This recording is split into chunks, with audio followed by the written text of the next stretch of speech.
Hi అండి, అందరూ బాగున్నారా? ఈరోజు మన రెసిపీ కొబ్బరి పాల అన్నం.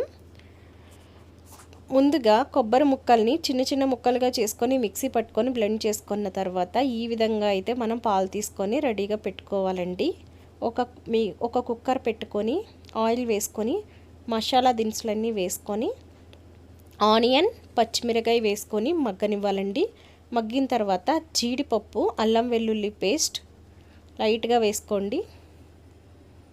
కొత్తిమీర పుదీనా కూడా వేసుకోవాలండి.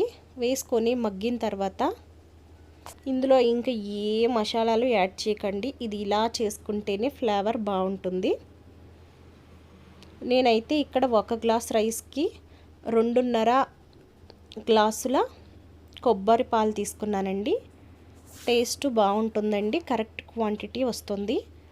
కొబ్బరి పాలు మరిగిన తర్వాత 1 గ్లాస్ బియ్యం అయితే నేను వేసుకున్నానండి. అది కూడా దగ్గరికి ఉడికిన తర్వాత కుక్కర్ మూత పెట్టేసి 2 విజిల్స్ రానిస్తే మన కొబ్బరి పాలన్నం రెడీ అయిపోతుందండి.